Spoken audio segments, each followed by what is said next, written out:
Here is a recipe for chicken fajitas, one of our family's favorites. If you start with the frozen chicken breast, you can just fit a couple on a plate and then stick them in the microwave on defrost. So if you have a microwave that has a defrost setting, usually if I have 2 chicken breasts, I set it to 0.7 pounds or maybe a pound would be good. About halfway through, that will set it for about 5 minutes and 20 seconds. About halfway through, it'll beep, and then you'll be able to turn it over. Pour a little oil in the pot. It doesn't take a whole lot. And then take a fork and get some minced garlic out of your garlic jar. You can also use powder. Go ahead and set it to medium-high. Once it starts to sizzle, you'll turn it down to medium. This is how I flip once I get to halfway. There's a method to the madness, so figure out what works for you. And then once this is sizzling, again, make sure you turn it down to medium heat because it does not take long. It just takes like 10 or 15 seconds to brown the garlic, and any more than that, you really need to get it off the heat or else you're going to have black garlic. Now, if you need to use garlic powder, this is what it looks like. Kind of that amount would work for chicken or the black beans. This is for the black beans. To check your chicken once it's been microwaved to see if it needs to be microwaved some more, just see if it's frozen. Try and fork it. If it's still a little bit too hard, then flip it over again, set it for a little more time, and then come back to it. Or actually, before you pop it in the pan, sprinkle the onion powder more liberally than you would with the garlic powder. Garlic powder goes a lot further than onion powder does, but you really want to put the onion powder in right before you put the chicken because onion powder burns really fast. Once you've browned your garlic for the pan that's doing the black beans, go ahead and throw your black beans in and keep that on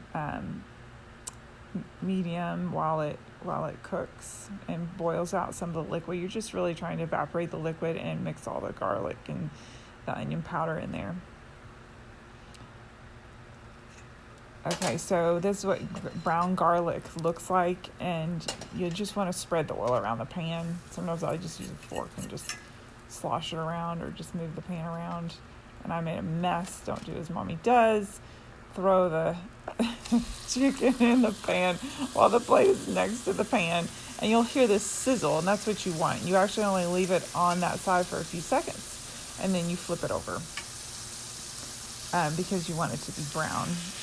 And if you leave it in the pan for too long, then it will become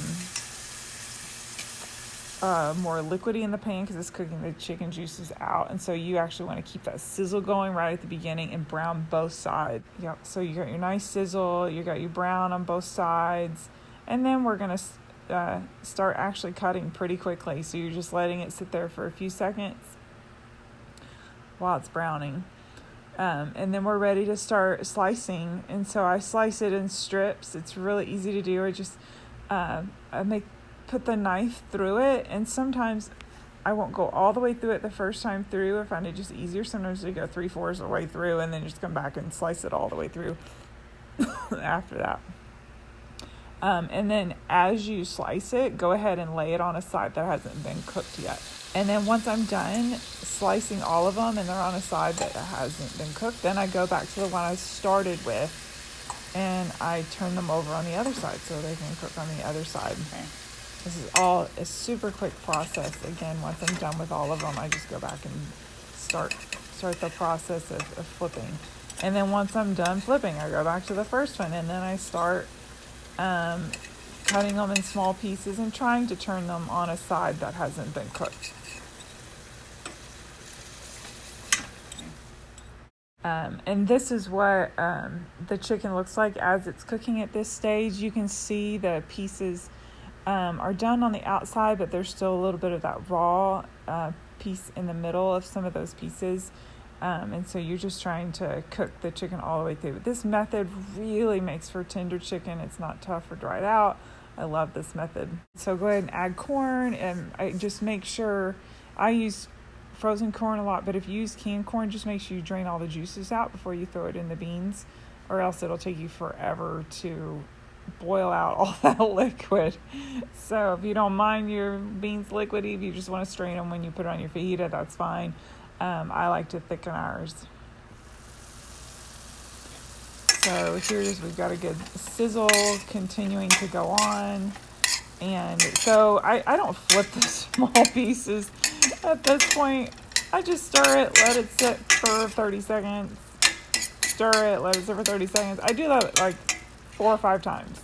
And by then, the chicken's pretty cooked. So you can see there's less and less liquid in the bottom of the pan. Again, you want a nice sizzle. It's almost like grilling it. And I've kept it on medium heat the whole time. So this is kind of what the beans look like when they're done. You can see there's not a whole lot of liquid. It's pretty thick. Make sure when you're done cooking that you take your pan off the heat and turn off the heat. Actually, turn off the heat first and then take your pan off the heat. I forgot to do that. And this is, again, what the chicken would look like if it's cooked all the way through. It's white all the way around. And you can even, this shows that I cut into some pieces. So you can cut into some pieces. Just make sure it's not raw in the middle. So pick a few random pieces. Bigger ones are sometimes the better test. So if you are living in a place that doesn't mind the smell of cumin, which is a bit strong smelling. It smells a lot like Indian food. If you live in a place that you don't want to have strong smells, really, you could just use the garlic and the onion powder. But if you want that fajita flavor, if you add a little cumin after you take the chicken off the heat, then you just sprinkle a small amount and then you stir it. And again, don't do like mommy and forget to turn off your heat and burn down your house.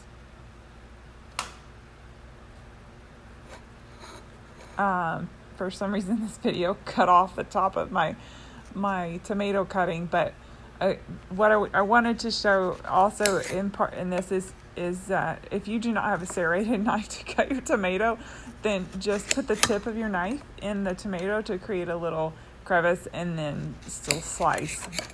Once you've cut off the bottom, then you can cut it in half and then cut it in quarters.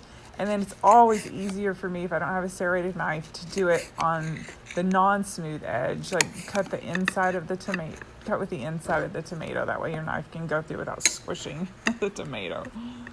It's just a fast way to dice it. And I love to use the end of the tomato too. I think those pieces work really well on fajitas or on tacos. And so I don't waste that. We use as much as we can, except don't leave the bottom part in there like I did. Throw that away. So once you take your chicken off the stove, I would leave it uncovered for a little bit because you don't want it to keep cooking. You're done cooking it. And so once it's sat there for a couple minutes, it's no longer sizzling, then you can put your lid on. This shows just a little bit of moisture is collecting on the inside of the lid. And if a ton of it is collecting on the inside of the lid, it's probably still a little too hot to put the lid on. So to heat up your fajita, just place it on a paper towel if you don't have a dishcloth, but just fold one end of the dishcloth over and then roll it. And you just want to make sure that you don't have any place for moisture to escape. You want to trap that moisture in there and then pop it in the microwave for 20 seconds. And that really works for just about any quantity of tortillas I have found. It works really well. And then voila. And we usually have shredded cheese, and you see the diced tomato. Some people really like salsa in theirs. Other people love sour cream. We usually use guacamole. If you've made extra chicken, meat, or if you have some left over in the fridge on the third day, you need to put it away, then it's really handy to keep them in these Ziploc bags. Just make sure you try and get all the air out of it and try to keep a single layer of chicken as much as possible. And you want to lay it like this in the freezer until it's frozen. And once it's frozen, then it can be any position because then it's frozen separately. The nice thing about this is that when you take it out, you can then just break off little chunks of chicken and as much as you need. And the beans work exactly the same way. It's one of the easiest meals to serve whatever quantity you want to by freezing it this way. to clean up your dishes, just make sure you put some soap and water in the bottom and cover it with a lid for a little while, and the evaporation will soak the sides of the pan, especially those bean dishes get pretty stuck on the sides. So this is, see, I only have it in the bottom of the pan. You do not have to fill it all the way to the top with soap. Just use that evaporation to soak your pans. Your utensils too need to be soaked. All of this is kind of handy too to do it even while you're eating if you've already put your food in bags, and especially if you need to do cleanup right away because you love your roommates and you want them to love you back. So I hope you enjoy.